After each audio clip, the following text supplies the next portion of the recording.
The truck stops with a soft crunch of gravel. The engine dies. A woman steps down, boots stiff, legs numb from hours of sitting.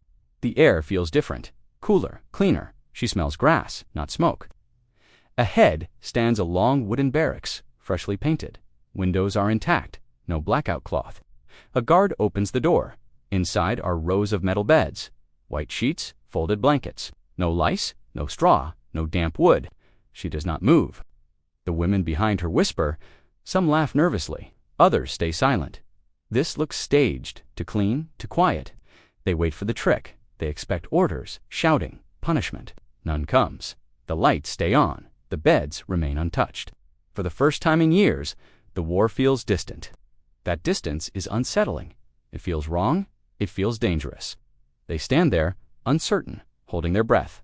The story begins in late 1942 and early 1943. German forces in North Africa are collapsing under Allied pressure. After Operation Torch, American and British armies push east through Morocco and Algeria. The Axis position weakens month by month. Supply lines shrink. Air superiority shifts. In May 1943, the campaign ends. Nearly 250,000 German and Italian troops surrender in Tunisia. Among them are a small number of German women. They are not combat soldiers. Most serve as auxiliaries, clerks, radio operators, and medical staff attached to the Afrika Korps. Some were nurses, some work in administrative roles. They wear uniforms. They carry papers. They are part of the German war machine. The Allies now face a problem. Britain is overcrowded with prisoners. Food is rationed. Housing is limited. The United States offers a solution. It has space. It has resources. It has railroads. In mid-1943, the U.S. begins transporting German prisoners across the Atlantic. Over the next 2 years, about 425,000 Axis POWs arrive in America. Most are men. A very small number are women. They are separated. They are classified carefully. The Geneva Convention requires humane treatment. The U.S. government intends to follow it closely, not out of kindness alone, but policy. Washington believes good treatment will encourage reciprocity for American prisoners held by Germany. The women are transported under heavy security. They cross the ocean in converted troop ships. The voyage is long. Seas are rough. U-boats are still active. They sleep in cramped quarters. They expect hostility upon arrival. German propaganda has painted America as brutal and racially violent. They are warned of beatings, starvation, humiliation. None of them truly knows what to expect. They arrive at East Coast ports, New York, Norfolk, New Orleans. From there, they move inland by train. Curtains are drawn. Guards watch closely. Camp locations are spread across the country: Texas, Louisiana, Arizona, the Midwest. These camps are newly built or expanded. They are organized. They are supplied. The War Department runs them with strict rules. Prisoners receive the same rations as American soldiers stationed nearby. Housing follows Army standards. Medical care is provided. Inspections are frequent. Everything is documented. The women are assigned to separate compounds. They are fewer than a few hundred in total. Exact numbers vary by source, but they are rare enough to attract attention within the camp system. Guards are instructed to maintain distance. Interactions are limited. Curfews are enforced. Discipline is firm but controlled. The camps are quiet places, far from the front, far from bombing, far from hunger. From the human angle, the shock is immediate. Many of the women have lived through years of war, air raids, evacuations, shortages. In North Africa, conditions were harsh: heat, dust, improvised shelters. Food was scarce. Medical supplies were limited. Lice and illness were common.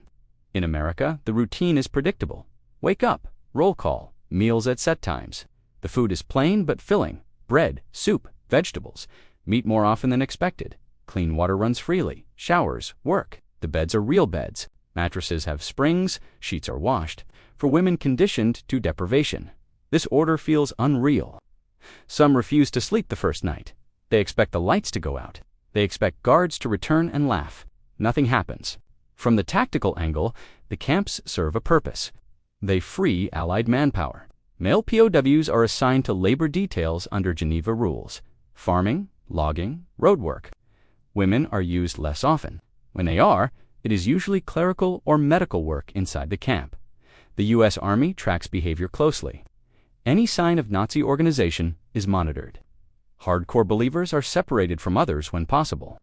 Re-education is not official policy early on, but information control exists. German newspapers are censored, radios are restricted, rumors still spread. News from Europe arrives slowly and often distorted. From the technological angle, the camps reflect American industrial strength. Heating systems work. Electricity is stable. Laundry facilities operate daily. Medical clinics are stocked. Penicillin becomes available in 1944. Dental care is routine. For prisoners from a collapsing Reich, this level of infrastructure is startling. It reveals the material gap between the two nations. Even without luxury, the system functions smoothly. The women notice small things. Light bulbs replaced quickly, broken windows fixed, shoes repaired. These details speak louder than speeches. From the enemy perspective, the experience creates tension. Some women remain loyal to Nazi ideology. They interpret the treatment as manipulation. They warn others not to be fooled. They believe America wants to weaken their resolve. Others begin to doubt what they have been told.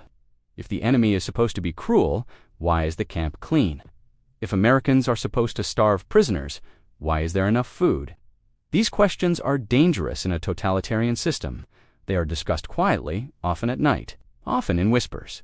The turning point comes slowly, not in a single dramatic event. It arrives with news. In 1944, reports of Allied landings in France filter through. Then the advance across Europe. Then the bombing of German cities intensifies. Some women receive Red Cross letters. Homes destroyed, families displaced. The camp remains unchanged. Beds stay clean, meals continue. The contrast grows sharper. In early 1945, the reality becomes impossible to ignore. Germany is losing. The camps receive official notices. Surrenders on the Eastern Front. The fall of major cities. Finally, in May, Germany capitulates. The war in Europe ends. For the women, the moment is quiet. No celebration, no ceremony. Just confirmation. Some cry, some sit in silence, some feel relief. Others feel fear. They do not know what awaits them after release. Now the clean beds mean something else. They are no longer a trick, they are evidence. Evidence of a system that did not collapse under strain. Evidence that the world they were warned about was not entirely real. This realization is heavy. It forces reflection. Many feel anger at their leaders. Others feel shame. Some feel nothing at all. The aftermath unfolds over months. Repatriation is slow. Europe is devastated.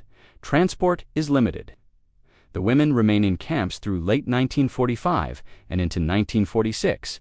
Conditions remain stable. Discipline relaxes slightly. Educational programs expand. English classes, basic civics. These are optional but encouraged. The goal is reintegration, not punishment. When the women return to Germany, they face ruins, cities flattened, food scarce, housing destroyed. The contrast with captivity is painful.